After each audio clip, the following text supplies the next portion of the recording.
Let the applause finish. The future of patient-centered care relies on innovation. It was him.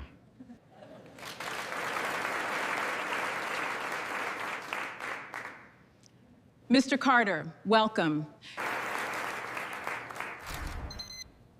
I reported chest pain. You asked for payment. One doctor remembered what everyone else forgot. Dr. Maya Johnson treated patients before asking if they could pay. We should discuss this privately. No. The $500 million is withdrawn.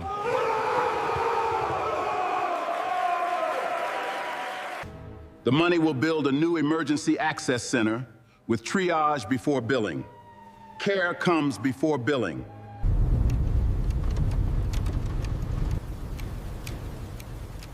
Now watch what happened before they knew my name.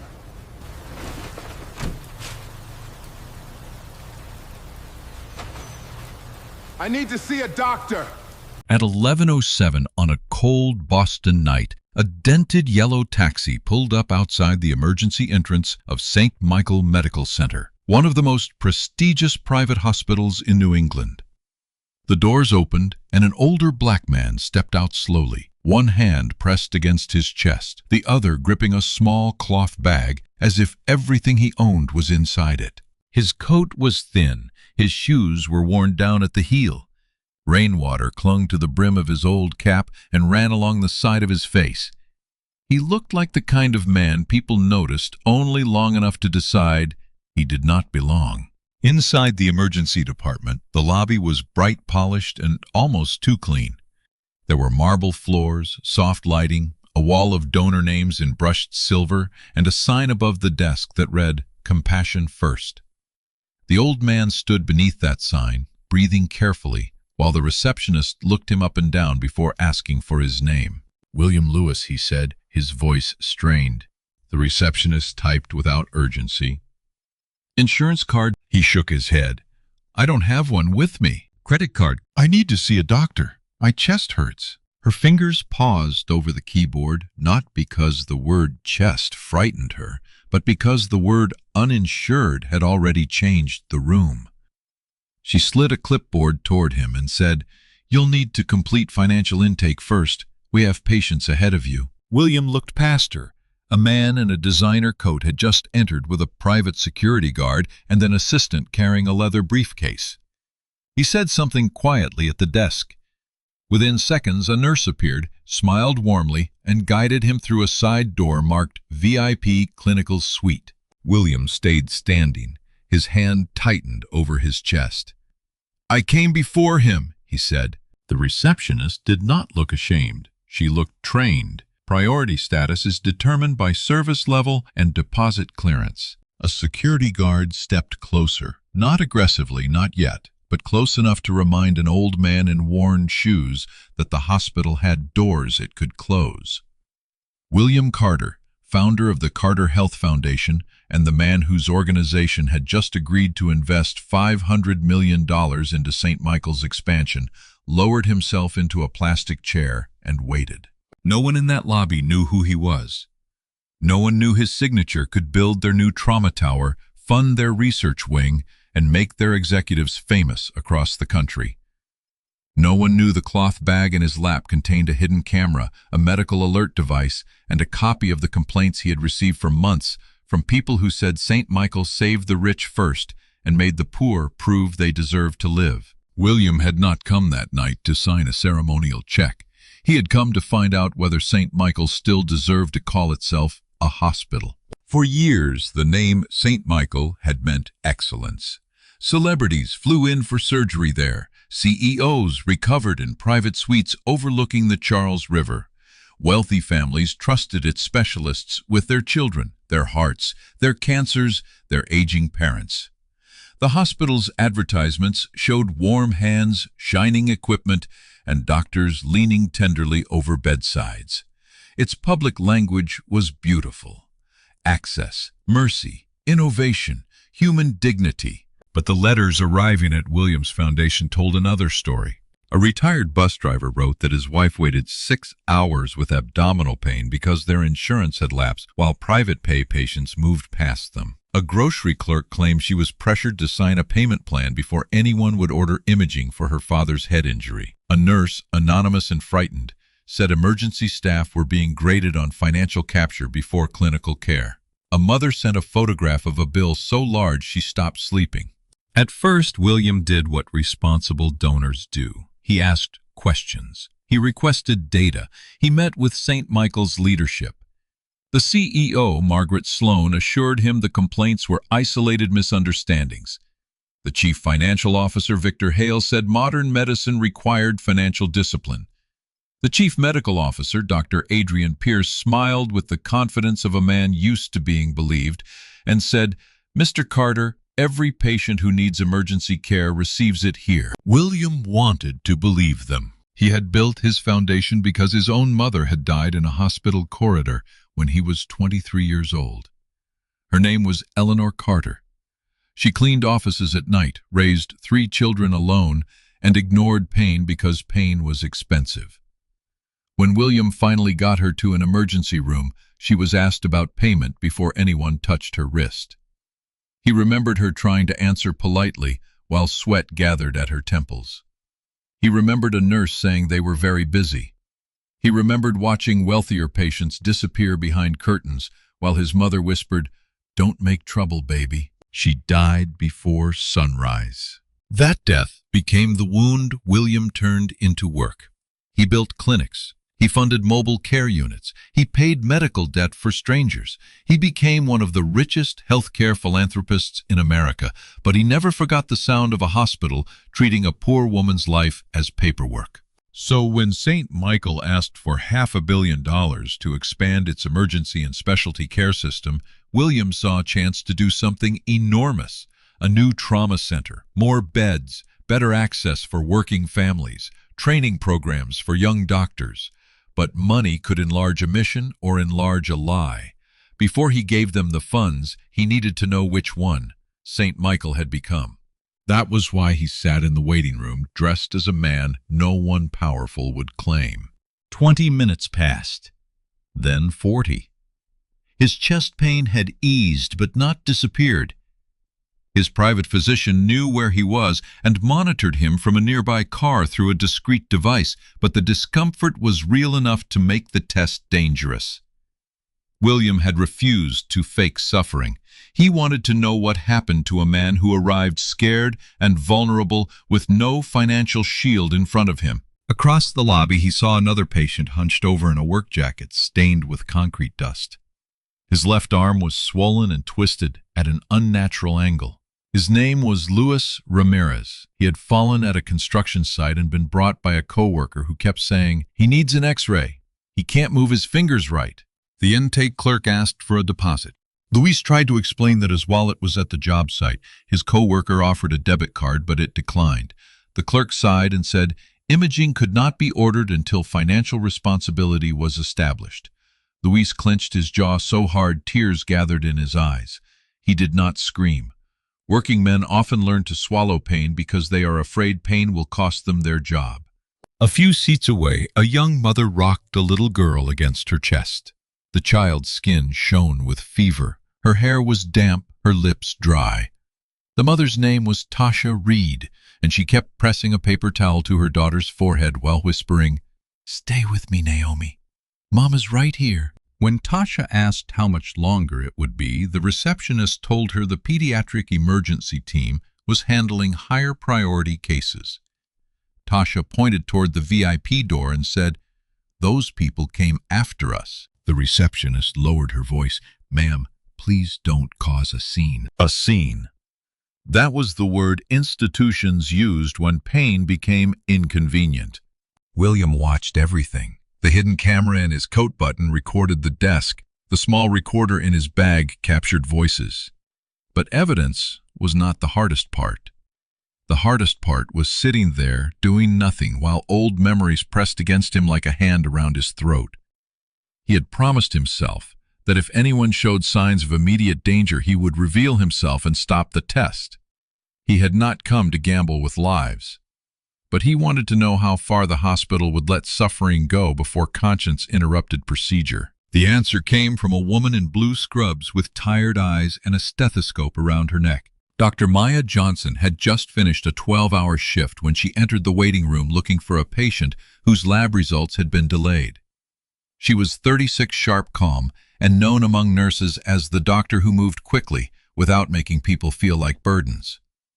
Her hair was pulled back. There was a coffee stain on her sleeve. She looked exhausted in the way good doctors often look exhausted, not from lack of sleep alone, but from carrying too many decisions that mattered. She noticed William first, not his clothes, his breathing. She crossed the lobby. "Sir, are you having chest pain?" The receptionist stiffened.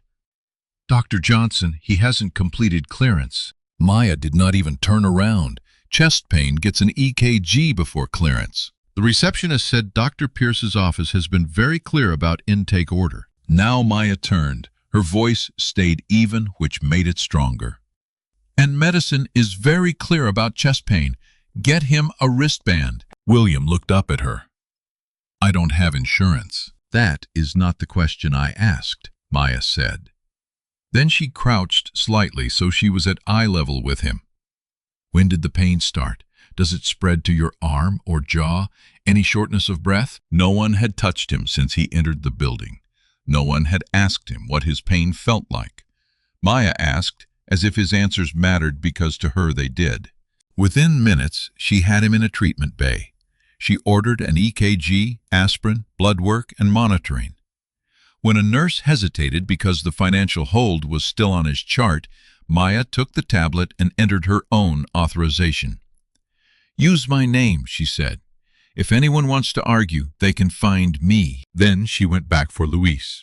William watched from behind the half-closed curtain as Maya examined the construction worker's arm.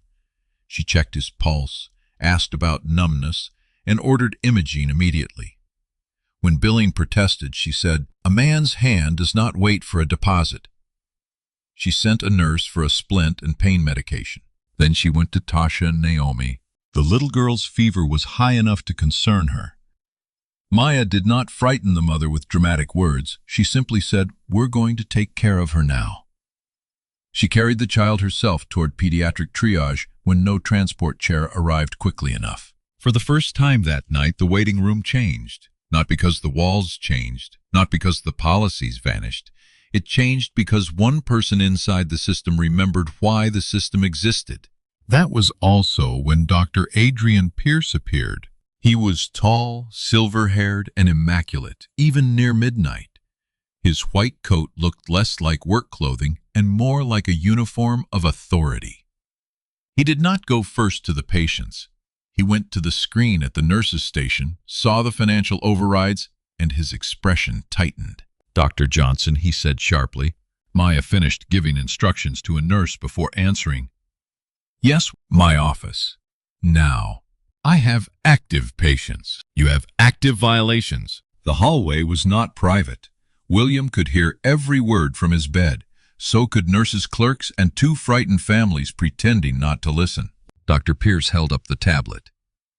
"You bypassed financial intake on 3 patients in less than 15 minutes. Maya said I treated 3 patients who needed emergency care." "You are not authorized to make charity decisions." "I didn't make a charity decision. I made a medical decision." His smile was thin and empty. "You're young enough to think those are separate from money. And you're experienced enough to know they should be," she replied. A few nurses looked down, hiding their reactions. Dr. Pierce stepped closer.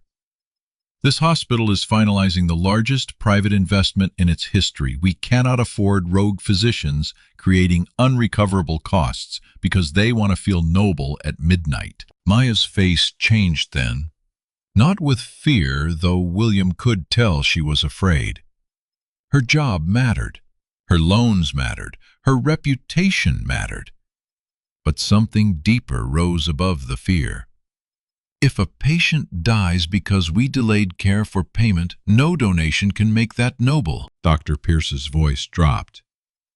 "You are suspended from emergency shifts pending review." The words landed hard. A nurse whispered Maya's name. Tasha, holding her feverish daughter, stared at the doctor who had just helped her and seemed ready to cry from guilt. Maya took a breath, removed her badge, and placed it on the counter. Then she looked at the nurse beside her. "Please make sure Mr. Lewis's second blood draw is on time. Lewis needs imaging within the hour. Naomi needs fluids if she can't keep anything down." Even while being punished, she was still thinking like a physician. William watched her walk away down the corridor, shoulders straight, eyes shining, but not broken. In that moment, he knew St. Michael had failed. He also knew one person inside it had not. The next morning, Margaret Sloane's office received notice that William Carter wanted the donor ceremony moved up by 48 hours. She was delighted. To her, urgency meant excitement. The Carter Health Foundation had been reviewing documents for months, and she assumed the earlier ceremony meant the money was secured. She ordered the media team to expand the guest list, invited state officials, called major donors, and approved a stage design with the words, "The Future of Patient-Centered Care," displayed behind the podium. She did not know William had spent the early morning with his legal team, medical advisors, and investigators. She did not know Luis Ramirez's delayed intake record had been copied. She did not know Tasha Reed had given a statement through tears.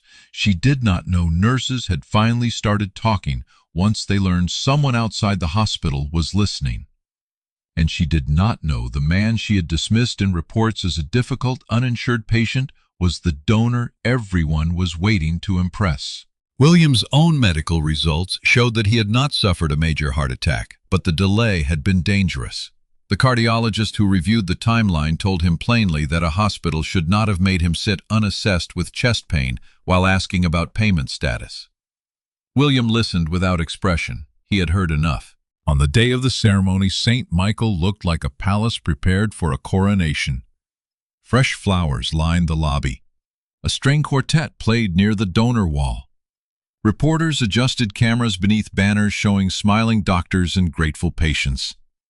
Executives moved through the crowd in expensive suits, shaking hands and repeating phrases like "transformation access" and "community commitment." Dr. Adrian Pierce stood near the stage accepting praise from board members who called him the clinical soul of the hospital.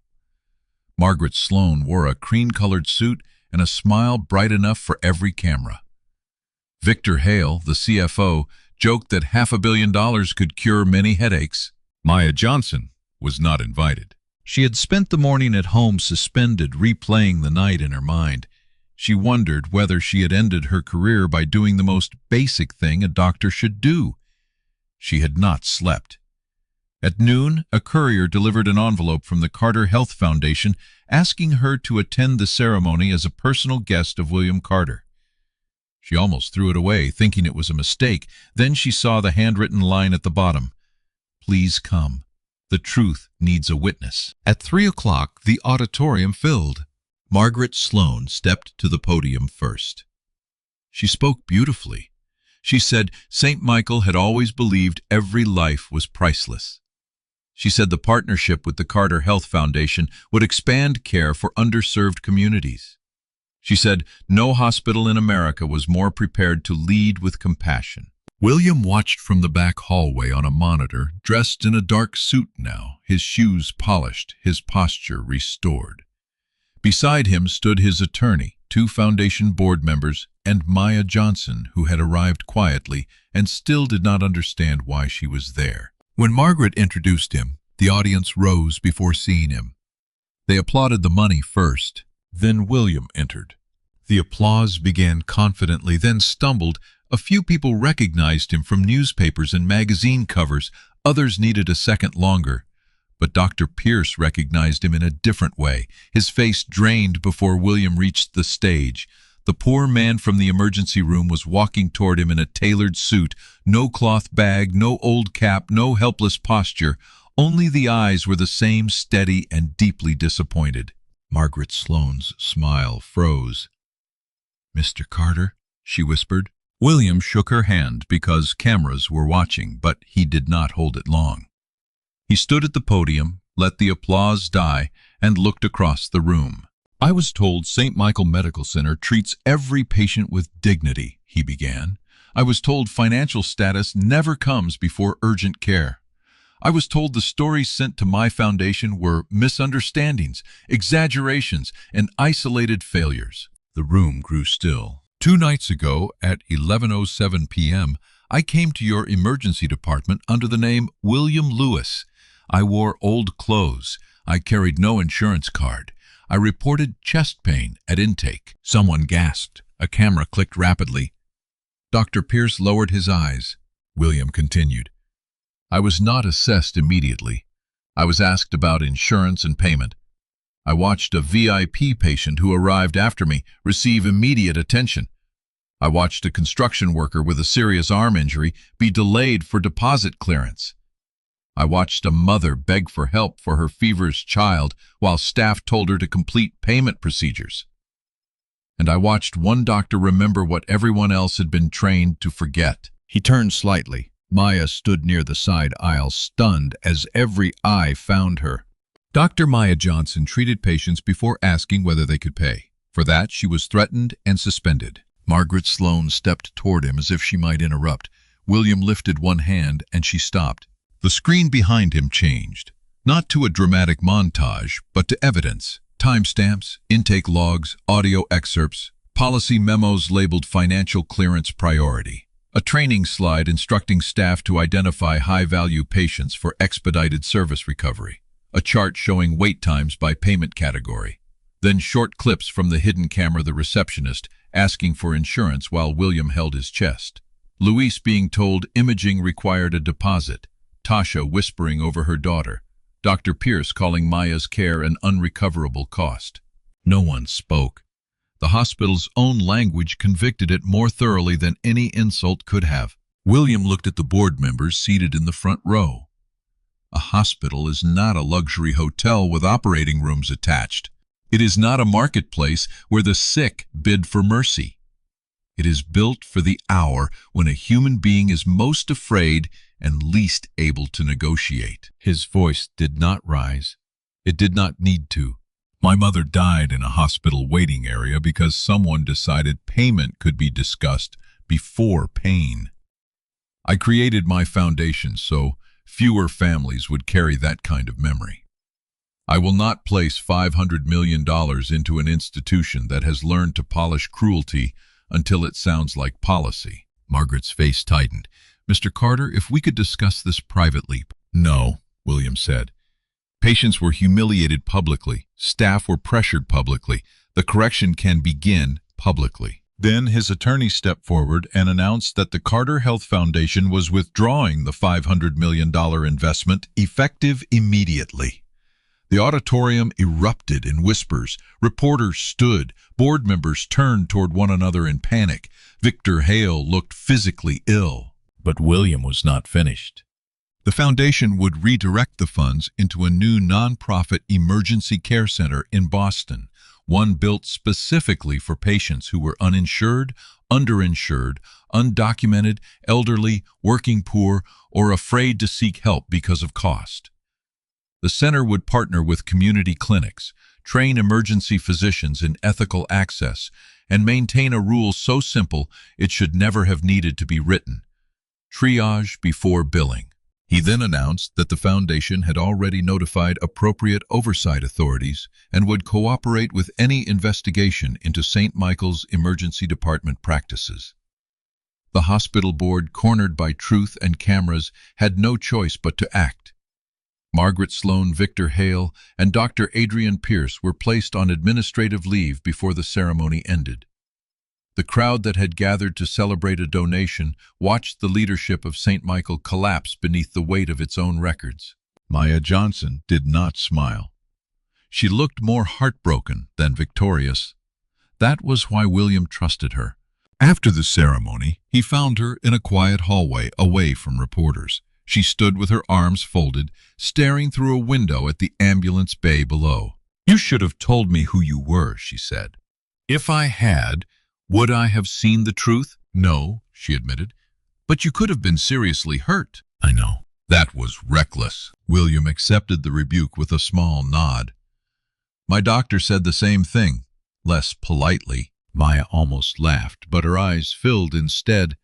I thought I lost a job. You may have lost that job, William said, but I hope you'll consider a harder one. He offered her the role of medical director for the new Carter Emergency Access Center. Not as a symbol, not as a reward for one dramatic night.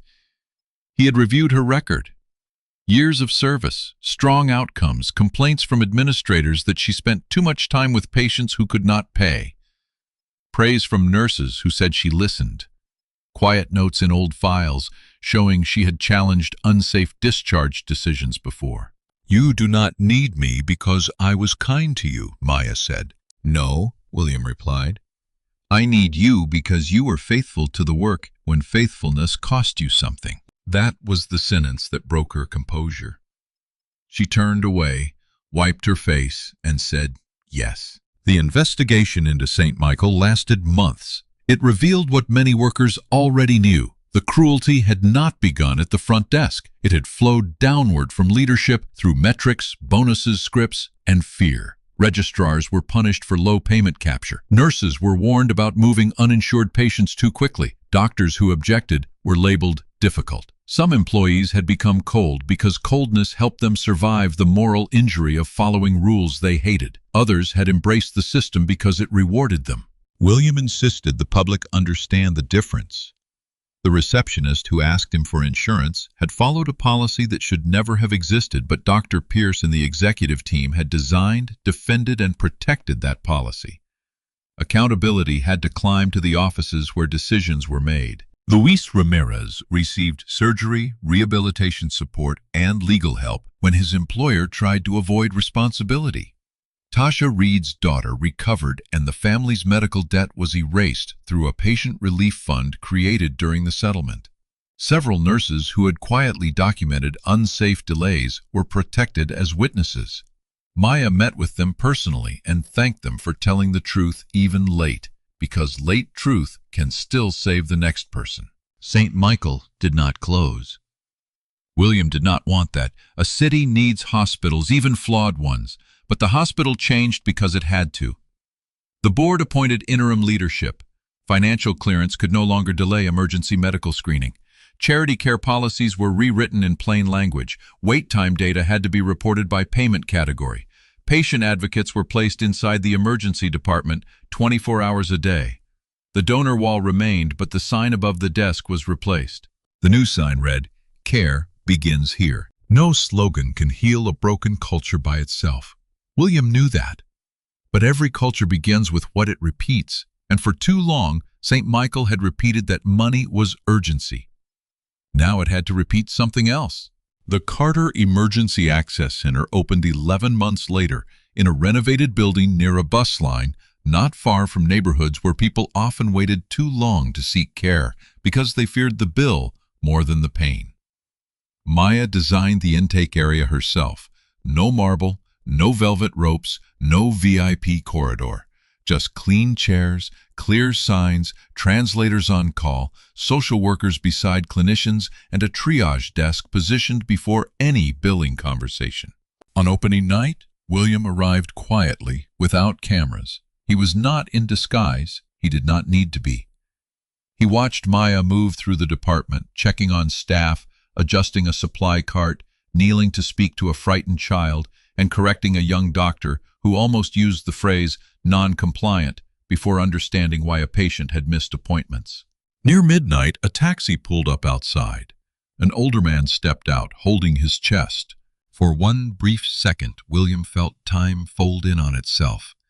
The old pain, his mother's corridor, St. Michael's polished lobby, the plastic chair, the receptionist's question. Then the doors opened and a nurse stepped forward before the man reached the desk. "Sir, chest pain?" she asked. He nodded. "Come with me. We'll take care of you now." No one asked for his wallet first. William stood very still. Maya saw him from across the room and understood. She did not say anything. Some victories are too sacred for applause.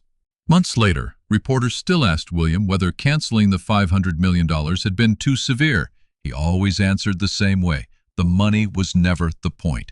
The point was whether the hospital remembered what money was for. That was the lesson St. Michael forgot. Buildings do not make a hospital holy. Machines do not make it merciful. A famous name, a wealthy donor, a private suite, a beautiful campaign about compassion, none of that matters if a frightened patient has to prove financial worth before someone checks their pulse. Medicine begins in the moment one human being sees another in pain and moves closer instead of turning away. William Carter had entered St. Michael as a poor man because poor people had been telling the truth for months and no one with power believed them. That was the deeper shame. It should not have taken a billionaire in old clothes for the suffering to become credible. It should not have taken hidden cameras for leaders to understand that a mother begging for her child is not an administrative inconvenience. It should not have taken a public scandal for a doctor's oath to matter more than a payment screen. But sometimes truth arrives wearing the clothes people were taught to ignore. That night the hospital saw an old man with no insurance and decided he could wait. Dr. Maya Johnson saw a patient and decided he could not. Between those two choices lived the entire difference between business and healing. If you believe every patient deserves care, rich or poor, insured or uninsured, powerful or forgotten, leave a comment and share this story, because the measure of a hospital is not how beautifully it treats those who can pay for comfort. It is how quickly it reaches for the person who has nothing in their hand but fear, pain, and the hope that someone behind those doors still remembers why they became a healer.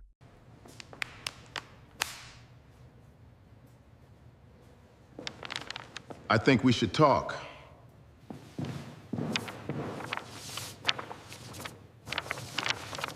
That consent was never sought.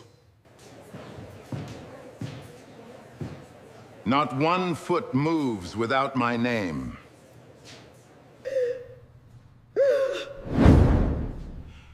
I signed something I shouldn't have. You could ruin everyone who sold.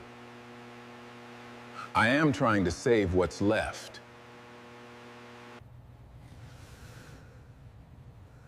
I know. I thought about it. You're gonna work it off where everyone can see. I don't need to carry it alone anymore.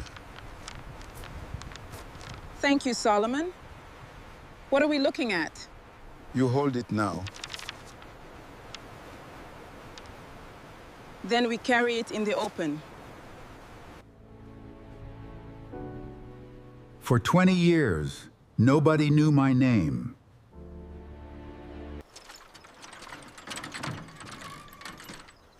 Before the rope line, there was just work.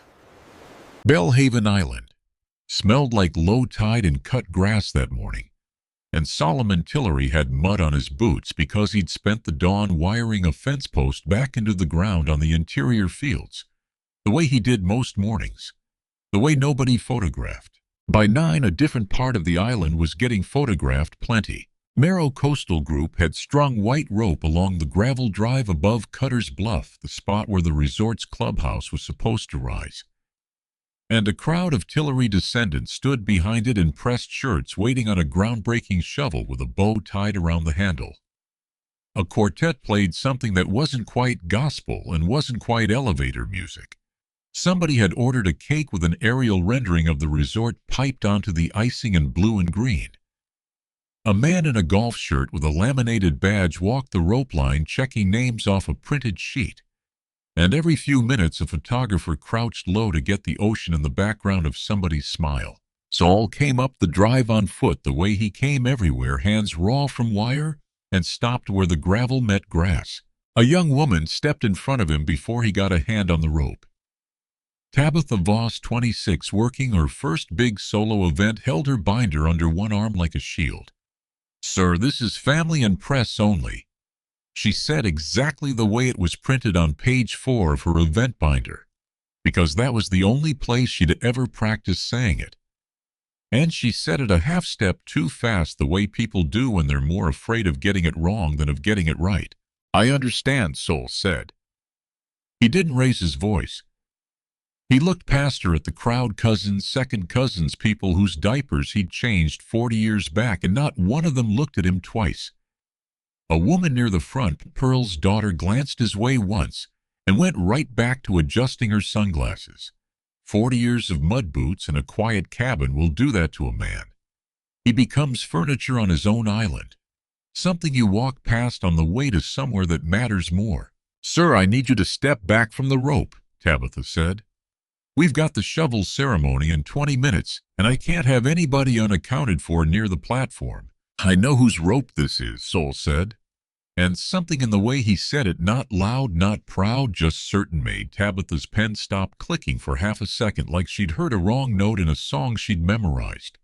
She didn't know why. She checked her list again, found nothing under T that wasn't already checked off, and looked back up to ask him his name. I was already 3 steps back down the drive. He folded his shirt sleeve down over his wrist the way he did when he'd decided a conversation was finished, and walked the long way home past the marsh, past the old dock pilings that still had his grandfather's initials carved into one post if you knew where to look. He didn't look back at the rope line. He didn't need to. He'd know how the ceremony went by which relatives called him that night to gloat softly about numbers they didn't understand yet. Nobody in that crowd knew that 40 miles away in a filing cabinet in a county records office sat a 1948 deed amendment with a signature line on it. And nobody knew whose name was already written there in fading blue ink, waiting on a decision that hadn't happened yet. Not even Sol, not fully, not yet. That same afternoon, he walked into the Belhaven and Coastal Counties Here's Property Legal Aid Clinic, which ran out of a converted Sunday school room behind the AME church.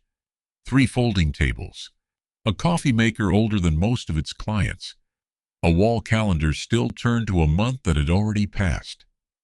A staff attorney named Marisol Prentice worked there, the kind of woman who color-coded every file she touched, with rubber bands, red for $30, yellow for $90, blue for anything that could wait, because the alternative was losing track of who was about to lose land and who still had time.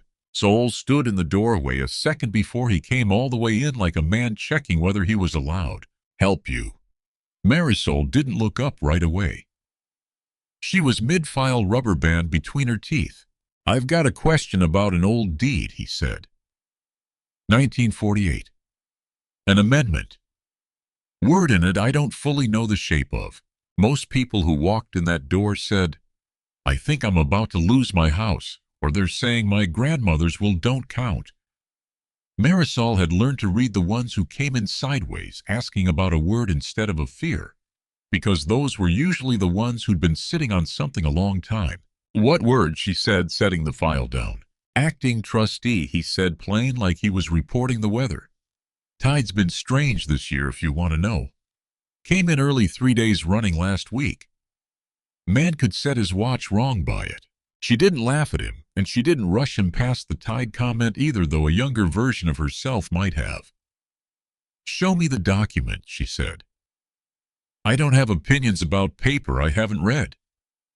Not even for tide reports." "Don't have it on me," he admitted. "Just the word and the year and the family name behind it. Then I'll pull the chain myself." She wrote his name on an index card, S. Tillery, without asking which S, because he hadn't offered a first name and she didn't press for one. She'd learned that people who came in sideways sometimes needed to leave the front door open behind them. "Give me a week, maybe 2. Deed research on a 1948 amendment isn't a same-day thing, even for me. County indexing from that era's a mess. Half the notary stamps are unreadable." "No rush," blank Sol said. Which was the truth, and also wasn't, because a groundbreaking shovel had gone into the ground that same morning, less than 2 miles from where they were sitting. And he hadn't mentioned that part at all. "Can I ask why now?" Marisol asked. "Most people come in here because something's already on fire. You're awful calm for a man asking about a document out of nowhere." Sol considered that a moment, turning his hat in his hands. "Fire's been smoldering a long time," he said. "I just finally smelled the smoke." He left the way he'd come, quiet boots first, and Marisol filed the index card under a plain rubber band, no color yet, because she didn't know how urgent it was. She would. That evening, the Tillery family filled Odell Tillery's back porch, folding chairs dragged out into the yard, paper plates. Somebody's radio playing low, a pot of red rice going cold on the stove because nobody had gotten around to serving it yet. For once, nobody was talking about work or weather. They were talking about checks. Marrow's people called again, said a cousin named Pearl, fanning herself with a flyer that had a rendering of a clubhouse on it. The same blue and green rendering that had been on the cake that morning. Third time this month. Said if the rest of us come to terms before the fall filing, there's a bonus on top of appraisal. 42,000 for a 40th of nothing I ever farmed a day in my life. How much of us is the rest of us? Saul asked from the far end of the porch. The first thing he'd said in 20 minutes. Pearl counted names on her fingers without meaning to be caught doing it, mouthing them silent. Saul watched her fingers more than her face. More than I figured, if I'm honest, Julian said, easy grinning, the kind of grin that changed the subject before anybody noticed the subject had been changed. He had his arms slung around Yolanda's shoulders on the porch rail, and he squeezed once warm like a man showing off good news he hadn't fully earned yet. Man, we grew up thinking this land was a burden somebody was going to hand us one day, like a chore list nobody signed up for. Turns out it's worth something real. Ain't that something? It was always worth something. Sol said, quiet, not sharp. Just correcting the record the way another man might correct a date. You know what I mean, Uncle Sol? Julian laughed it off easy again. Yolanda asked 2 questions in a row the way she always did, one right after the other, so a person didn't have time to prepare an answer for the second one. You think Sol's already talked to somebody about it? Soft, curious. Then sharper eyes on her husband, not her uncle. You think anybody in this family's already signed something they haven't told the rest of us about? Julian's hand found his back pocket for half a second, touched the seam, dropped away quick as a reflex. He reached for his beer instead. Nobody but Sol seemed to notice, and Sol didn't say anything, just filed it the way he filed the boundary marker.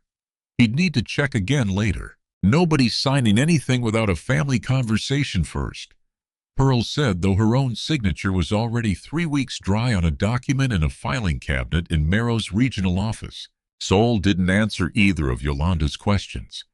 He looked out at the dark tree line past the yard, the fields he'd walked that morning, and reached up without deciding to and touched the folded plat map in his shirt pocket through the fabric. The way a man touches a scar to make sure it's still there. Something's already moving under this, he said, mostly to himself, low enough that only Yolanda closest to him actually heard it. Can feel it the way you feel weather before the sky tells you what it's fixing to do. She looked at him a second longer than the moment called for. Nobody at that porch had any idea how right he was. 2 days after that, the Bellhaven Community Hall wore a banner it had never worn before. Marrow Coastal Group building Bellhaven's future together hung crooked over a stage that had held nothing bigger than a church anniversary program in 30 years. Folding tables were set with bottled water, and a slideshow ran fair market comps on a screen that had shown Sunday school lessons for 3 decades before that. The same screen, the same pull-down mechanism creaking the same way it always had. Desmond Kilbride worked the room the way he worked every room, unrolling a laminated site elevation map across a folding table, smoothing it flat with both palms before he said a word to anybody. The gesture unhurried, almost tender, like he was calming something. I know this looks like a business deal, he told a half-circle of Tillery relatives, voice gentle, almost apologetic, the kind of apologetic that never actually said sorry for anything. But I want you to think of it as risk management. Here's property is a beautiful thing on paper. History, family continuity. I understand what it means truly. But in practice, it's an illiquid, unmanageable asset, one lawsuit, or one bad harvest away from becoming nothing at all. I'm not asking anybody here to give up their history. I'm asking you to convert it into something that can't be taken from you by accident the way it's already been taken from families up and down this coast. An older man near the back raised a hand. What about the ones who don't sell? Georgia law has a process for that, Kilbride said, and didn't blink, didn't lower his voice either. Partition by sale. If enough of an ownership interest wants to convert the property to cash, and the rest can't or won't come to an agreement, a court can order the whole thing sold at auction and divide the proceeds. I'd rather everyone come to the table on their own terms than have a judge decide it for us on the county's calendar. That's not a threat. That's just how the statute reads. And I'd be doing you a disservice not to say it plainly. Nobody argued the point because nobody in the room had a lawyer standing next to them to argue it except one woman near the door who'd come from the clinic and stood very still listening, writing nothing down yet. Afterward, alone with his site director, Kilbride stood over the map a moment too long, one finger tracing the property line at the northern edge of the parcel. "We're at 91% of fractional interest," the site director said, checking a tablet. 91's not enough to force a clean partition sale without contest. Somebody's holding out or somebody's got a blocking interest we haven't identified yet. Legal flagged something in the chain of title we can't clear. There's a signature line in the 48 Amendment we can't attach to a living name, Kilbride said. S. Tillery, acting trustee. Records office has it filed under an initial, no first name on record, no current address, no death certificate either. Whoever it was is either alive and hiding or the role's been informally handed down, and nobody's bothered to update the county on it in 70-some years. Ghost signature, the site director said. There's no such thing as a ghost signature, Kilbride said, folding the laminated map back along its worn creases, careful, precise, the way a man folds something he's folded 1,000 times, and will fold 1,000 more. Just a name somebody hasn't found yet. Find the name, the deal closes itself. He said it gently. He believed the way he believed most things about his own work, that finding it would be a kindness to everyone involved. Closure? Certainty, cash in hand instead of a slow-motion argument stretching across 3 more generations. He had genuinely never once in 3 years of buying up this island one fractional share at a time thought of himself as taking anything from anyone. I thought sometimes late driving back to the mainland with his headlights the only light on the causeway about the farm. His own family had lost when he was 15. Not stolen, nothing so dramatic, just foreclosed on slow month by month.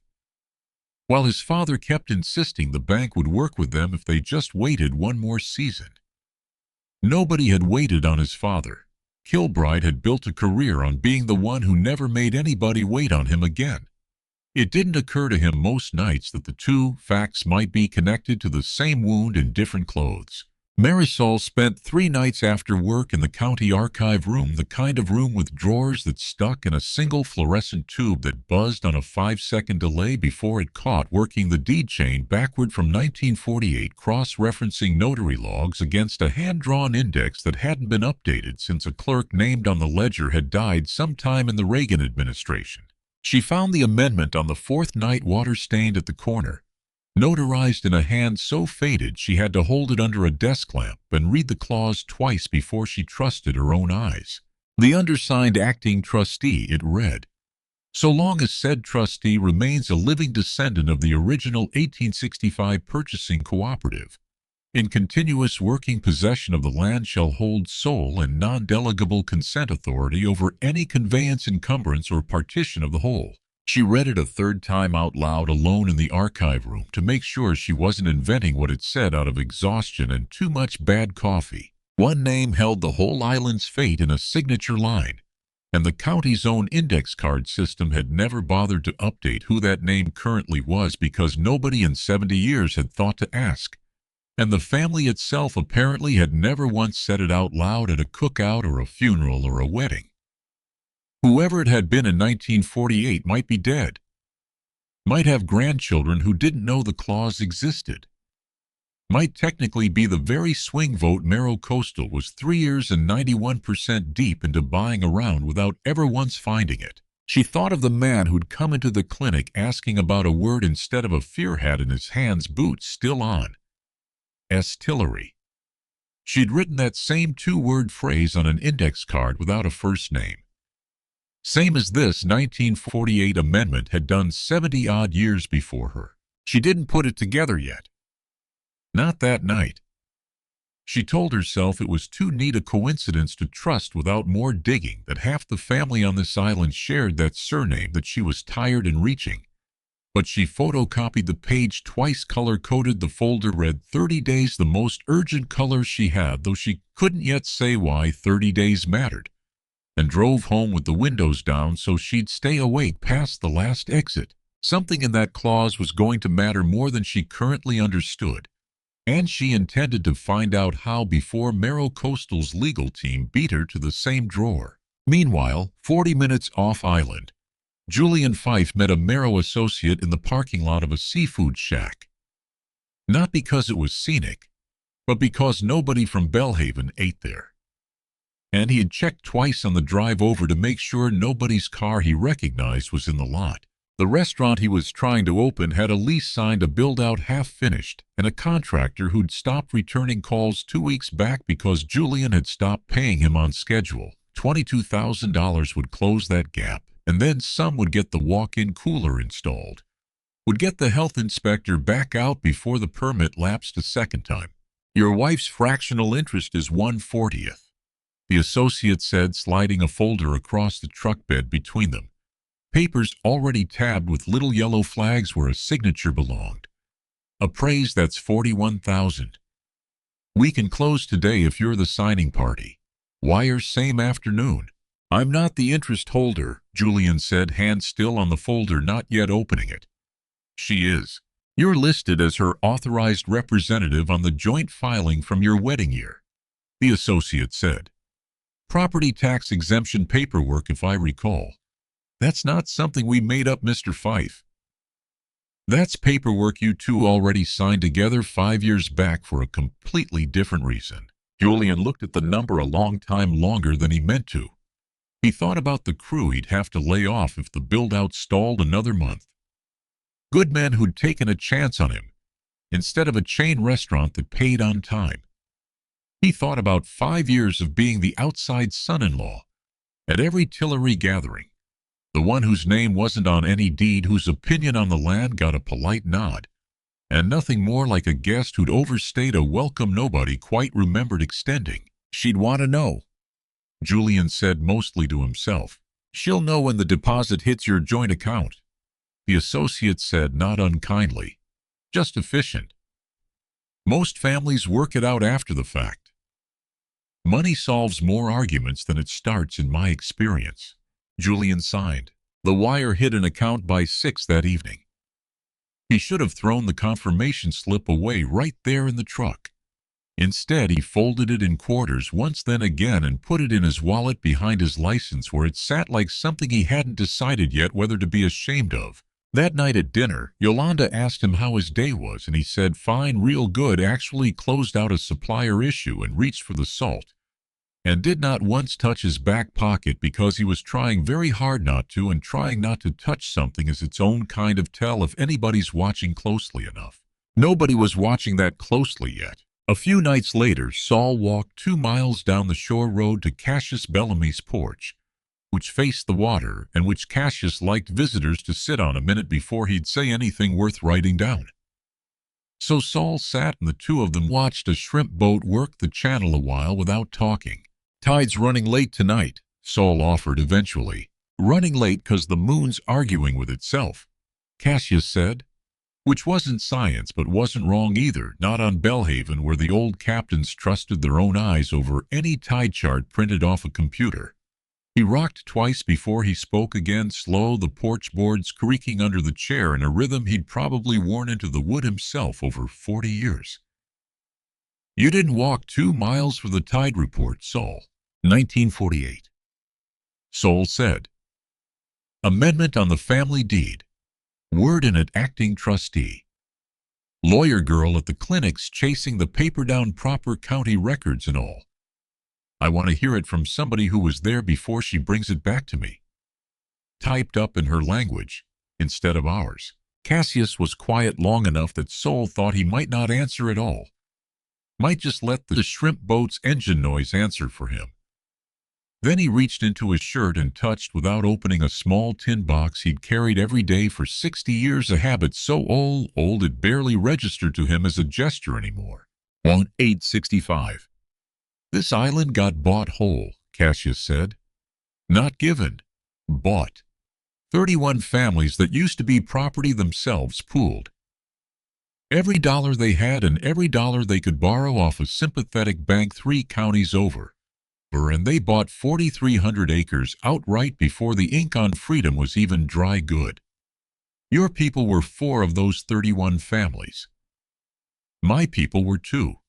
Wrote it all down in a purchase agreement that still exists, if you know which drawer to ask for. 1970s, first time somebody tried to break it apart.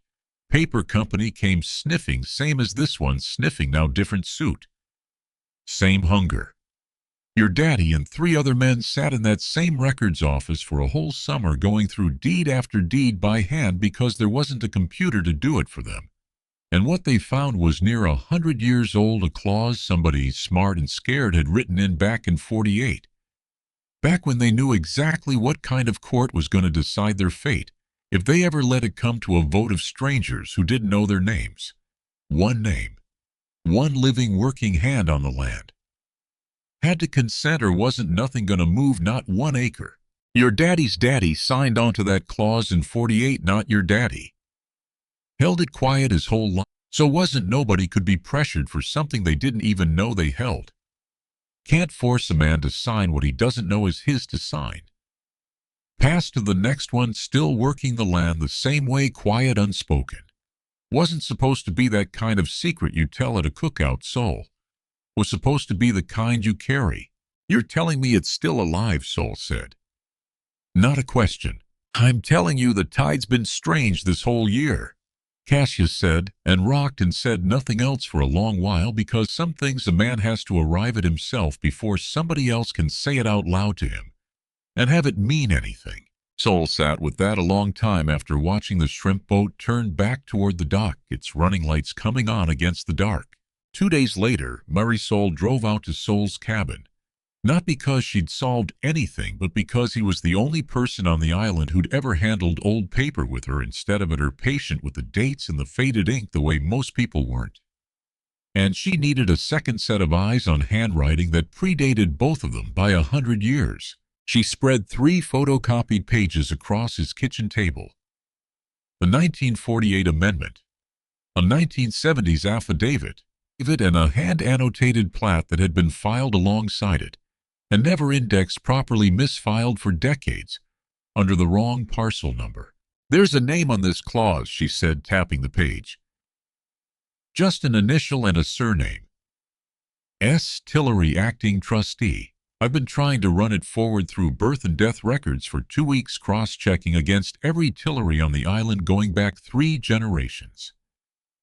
Whoever it was in 48 would be over 100 now if they were still living, which means either the role's been passed informally generation to generation off the books entirely, which would be remarkable, and also nearly impossible to prove cleanly in court without a living witness, or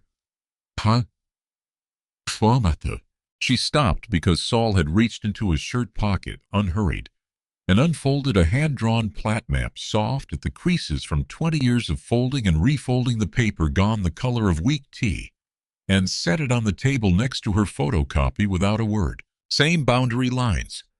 Same hand 3 generations removed. Redrawing the same shape, letter for letter, matching a signature style buried in a drawer she'd only found 4 nights ago. Or it's been sitting right in front of you, Soul said, walking around in mud boots, getting turned away from his own family's groundbreaking ceremony by a girl with a clipboard who didn't know his name. Marisol sat back slow, the folders still open in her lap, papers forgotten for a second, and looked at him, really looked the way she hadn't the first day he'd come in asking about a word instead of a fear. You're the acting trustee, she said, and her voice came out quieter than she meant it to. Have been 20-some years, Soul said. Never told a soul, not even my own boy before he passed, not knowing. And that's a regret I carry every day, whether I say it out loud or not. Wasn't pride kept me quiet. Was fear. You tell people, You hold the only signature that can stop a 4,000-acre sale. You find out real quick who loves you and who loves what you're holding. I wasn't ready to learn that lesson about my own blood. Marisol looked down at the two maps, hers and his matching line for line, and then back up at him. 91% of this island's fractional interest already belongs to Merrow Coastal Group, she said. You're the other 9. You're not a bystander in this soul. You're the whole ballgame. Kilbride called a public meeting at the community hall soon after and set a date on the screen behind him in red block numbers. The county's partition by sale filing window closed in 11 days. I want to be honest with the people in this room, he said, and meant it the way he meant most things, standing without his laminated map for once, because there was nothing left to unroll that would change what he had to say. We are one signature short of a clean closing. If that signature doesn't come voluntarily, Georgia law allows us to petition the court for a partition sale of the whole property. And I want every family here to understand that process pays out at auction value, not negotiated value. Auction value on a property like this with legal costs subtracted could run 30% below what we're currently offering. It's not a threat. It's just less money for everybody, including the people who already signed in good faith and are counting on that number. A murmur went through the room, quiet, uneasy. An older woman near the front asked what happened to families who'd already signed. If the deal fell apart entirely, did they keep the deposit, or did that go back too? Kilbride said the deposits were non-refundable regardless of outcome, which was true, and which he said in the same gentle voice he used for everything, and which did nothing to settle the room down. Nobody in the crowd knew yet that the missing signature had a face, had walked among them for 69 years, had mended half their fences. Afterward, in the parking lot, Kilbride found Julian by his truck, waiting like he'd known exactly where to stand. Your wife's cousin, the old man soul, my team can't get 5 words out of him, Kilbride said, gentle, almost sympathetic, hands in his pockets now instead of smoothing a map. You, on the other hand, already know how paperwork moves in this family. You've got instincts for it. I'd hate for anyone to find out how your wife's own interest got sold without her signature on the closing paperwork, without her name anywhere on the file. That kind of thing gets ugly fast in a small community like this one. Rumors travel faster than facts on an island this size. I'd rather it stayed between professionals, and I think you would too. That a threat? Julian asked. It's an appraisal of your situation, Kilbride said, and there wasn't a trace of cruelty in his voice, which somehow made it worse. You're already exposed, Julian, whether I say another word or not. I'm offering you a way to be exposed and useful to your family, instead of exposed and broke and useful to nobody. Julian didn't answer right away. He thought about the wire confirmation folded behind his license, about the crew waiting on a payment he still didn't have, about 11 days, about how fast 11 days could disappear when a man wasn't looking.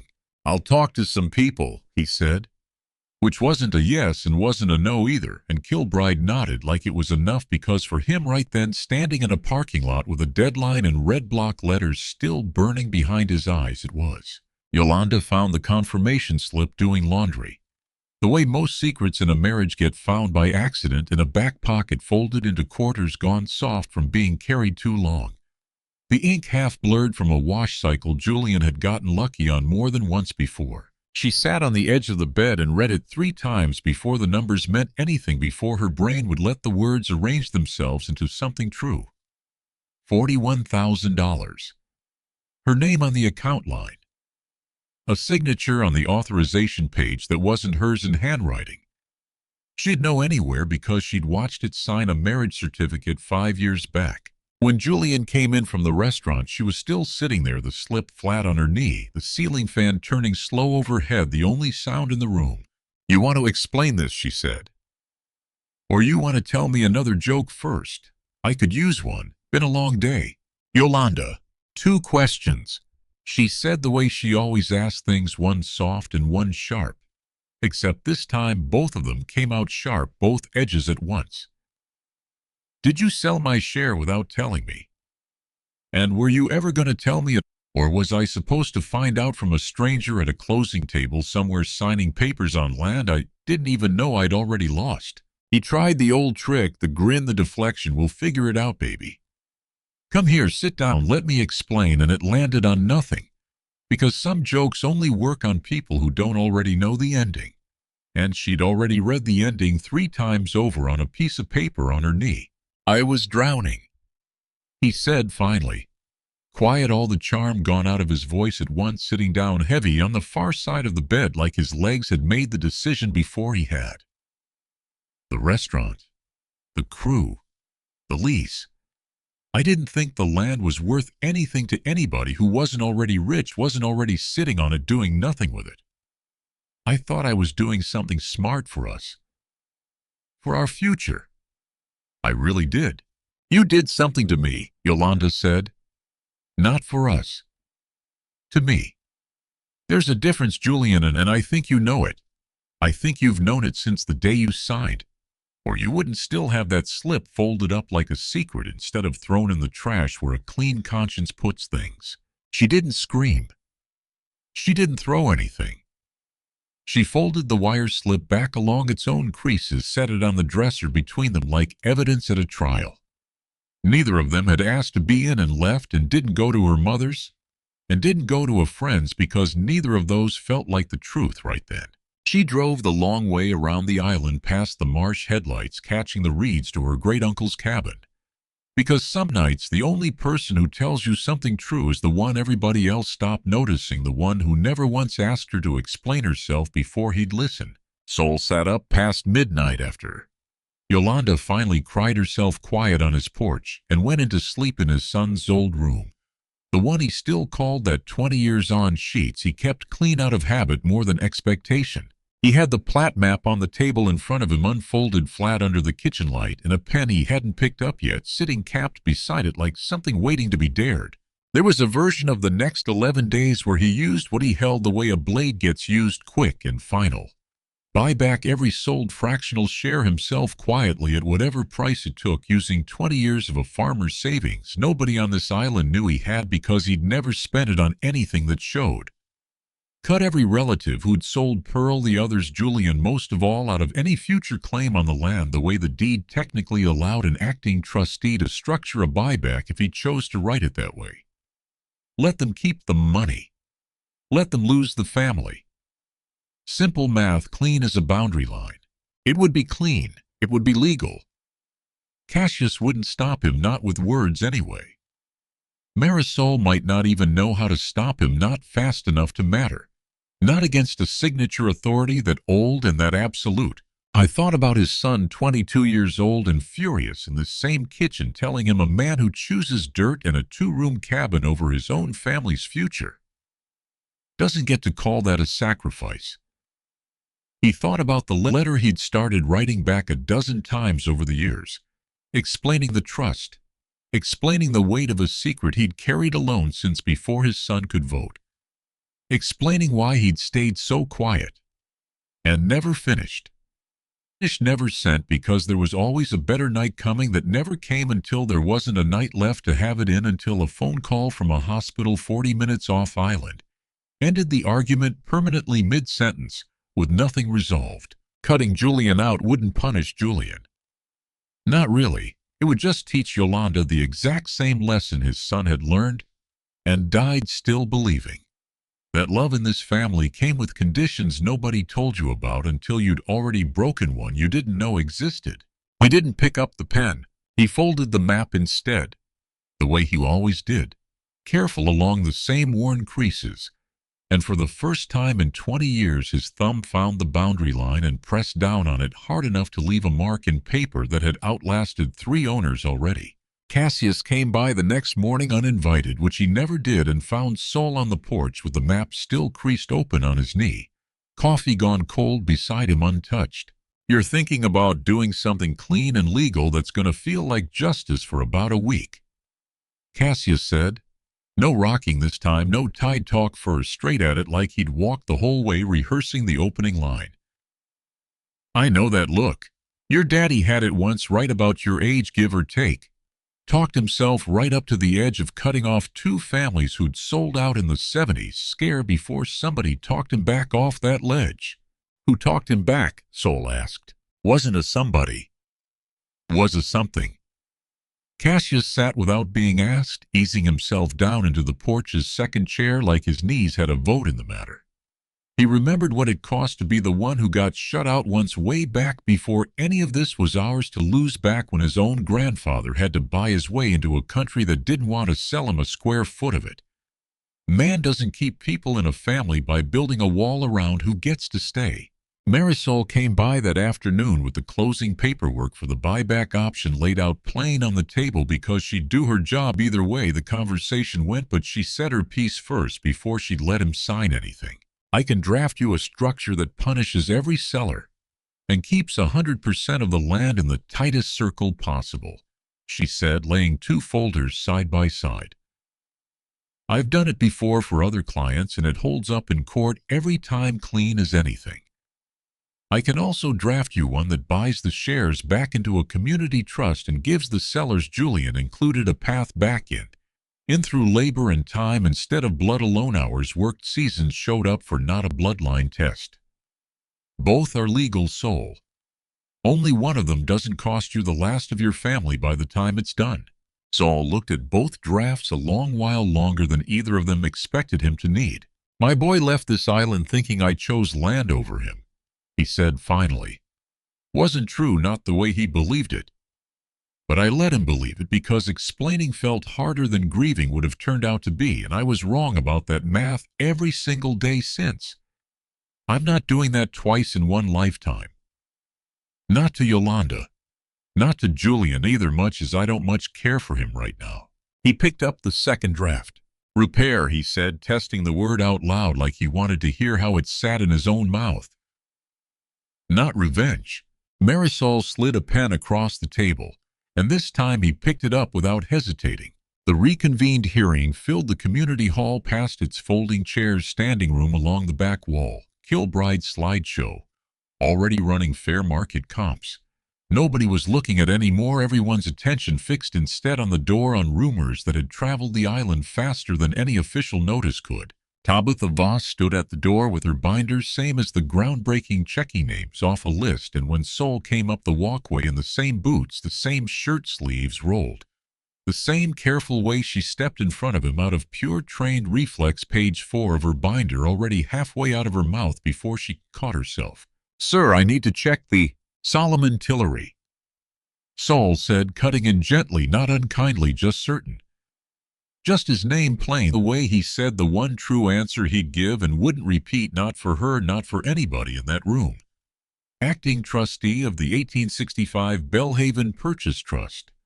Under the 1948 deed amendment, in continuous working possession of the land for over 60 years across 2 generations, the last 22 of them mine alone. I believe I'm the only name on today's agenda that actually matters, so you might want to write that one down instead. Tabitha's pen didn't move. She looked down at her printed list at a name that wasn't on it at all, hadn't ever been on it. And then behind her, where the hall had gone still in the particular way a room goes still when it realizes it's been wrong about something for a long time, and doesn't yet know how wrong. Kilbride turned from his slideshow mid-sentence, the words dying somewhere in his throat. For one full second, the laminated map stayed rolled under his arm instead of on a table, because there was nothing left to spread it across that would matter anymore, no surface flat enough to smooth this particular fact down into something manageable. Marisol stood and walked the deed amendment, the affidavit, and Sol's redrawn plat map to the front table herself, laid them down in order, careful, exact, and stepped back to let the paper do what paper does when it's finally read by the right eyes. Every signature Merrow Coastal Group has purchased over the past 3 years, she said, voice carrying clean across the hall, totals 91% of fractional interest in this property. Under the 1948 amendment filed and notarized, no conveyance, encumbrance, or partition of the whole becomes valid without the acting trustee's written consent. That consent has never been sought. It has certainly never been given. Somewhere in the crowd, Pearl put a hand over her mouth.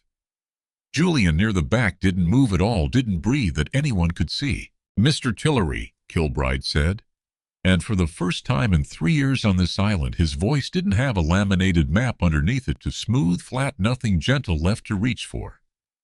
I think we should talk. We will, Sol said. But not the way you're used to talking to people in this hall. They talked an hour later. Doors open, half the family still in their seats because nobody wanted to miss what came next, fanning themselves with the same rendering flyers from 3 weeks back. You could ruin every relative who sold. Kilbride said, quieter now. No audience trick left in his voice. His voice, no map to unroll. Void their sales, keep their money in limbo for years in litigation, make an example out of the whole thing. I've seen trustees do exactly that when they finally got the leverage. Legally, you'd win every round of it. I know, Sol said. You could ruin me too while you're at it. My board's not going to protect a VP who spent 3 years and a considerable amount of the fund's capital building a deal on 91% of a signature that was never for sale to begin with. I'll likely be gone within the month regardless of what you decide here today. I know that too. Wasn't my aim, but I know it. He stood. And for once, he didn't reach for the plat map first. He just talked plain, the way he'd talked to Marisol in his kitchen, the way he talked when he'd already decided something and wasn't looking for anybody's permission to say it out loud. I'm not selling, leasing, or mortgaging 1 foot of the 1865 land, he said. That's not a negotiation, that's just fact, same as a tide chart. You can read it, but you can't argue with it. But I'm not going to strip Pearl and the others of their place in this family for being scared and needing money, same as anybody with bills and a mortgage of their own. And I'm not cutting Julian out either, much as some part of me wanted to. Sitting up half of last night with a pen in my hand, deciding whether I was the kind of man who'd do that. He looked at Julian across the room. Julian looked back like a man waiting on a verdict he didn't feel entitled to argue against. Every sold share is bought back into a new trust, Sol said. Community Land Trust filed proper this time, public record, not a family secret held by one scared old man in a cabin for 20 years because he didn't trust his own blood to carry it right. Sellers keep what they were already paid, every dollar. They also keep a door back in through work on the land, through time, through showing back up season after season, instead of a door slammed shut on them forever for one bad decision made under real pressure. That's the offer. Merrow Coastal Group gets nothing. Not 1 foot of this island. Not now, not under whatever name you try again under next year. Kilbride was quiet a long moment, jaw tight, eyes somewhere past Sol's shoulder. He thought not for the first time that week about a farm his own family lost because nobody moved fast enough to sell before the bank did it for them on their behalf, about a teenage boy watching his father sign papers at a kitchen table. Not so different from Sol's, and about how he'd spent 20 years building a career on being the man who moved first, so it never happened to him again, so he'd never again be the one waiting on somebody else's timeline. He didn't say any of that out loud. It wasn't the room for it, and some part of him, the part that still smoothed maps flat before he asked for anything, knew he'd already lost the right to make it about himself. Understood, he said instead, and rolled the laminated map one final time slow, and didn't unroll it again in that hall. Julian was still sitting near the back when Sol found him afterward, alone, the family having drifted out ahead of him in 2s and 3s, none of them quite sure yet how to look at him. I could have cut you out clean, Sol said. Thought hard about it. Wouldn't have taken much. Why didn't you? Julian asked. Because somebody did it to me once, near enough, and I've spent 20 years watching what it does to a man to be told he's not family anymore over one bad call made, scared and broke. Didn't care for the view. Sol turned to go, then stopped. You're going to work it off. Every dollar. Starting with a fence line I've been meaning to get to for a month now. And you're going to do it in front of people who know exactly why you're doing it. That's the cost.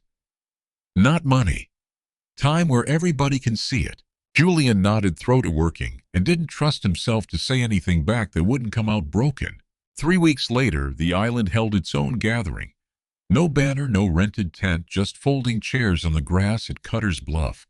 where a groundbreaking shovel had once gone into the ground for a project that would never break that soil, now the turned earth already growing back over with seagrass. Tabitha Voss came off the clock off Merrow Coastal's payroll entirely as of that Monday. And when she saw Sol, she didn't check a list. She just said his name right first try, full name, both syllables of his surname landing clean, and meant it as an apology. And he nodded once, which was enough for both of them. Yolanda stood beside him at the front of the gathering, her father's tie-dyed bracelet on her wrist. Newly restrung a third time, the colors faded but the knot tight. Julian stood at the back with the rest of the family who'd sold and come back in, working off the first of his hours on a fence line Sol had shown him how to mend that same week, hands blistered, in a way they hadn't been in years. Still married to Yolanda by a thread neither of them had fully tied back yet, both of them aware it might take longer than a season. Sol unfolded the plat map one last time in front of everyone. The creases soft as cloth. 60 years of two men's handwriting layered over the same boundary lines, one hand picking up exactly where the other had stopped. This map kept the shape of this island in my pocket so I'd never forget it, even when nobody else remembered to look at me twice. He said, voice carrying easy in the open air, no microphone needed. Don't need to carry it that way anymore. Boundaries settled. In the land and in the family, far as I can make it settle in one lifetime. Unhanded it to Yolanda. She didn't fold it the old way. She had it framed instead, glass over 60 years of pencil, and hung it in the new community trust office where anybody, family or not yet family again, could walk in and see exactly what had been worth protecting all along. No explanation needed once you'd read the lines. Sol touched his shirt pocket once out of old habit and found it empty, and didn't reach for anything else to fill it. Some men spend a lifetime being introduced by the wrong name or no name at all, waved off at a rope line by somebody who never thought to ask. Sol Tillery spent one afternoon being introduced by the right one, and decided that was worth more than every acre Merrow Coastal Group had ever offered to buy, and worth more too than the 20 years of silence it had cost him to finally say it out loud.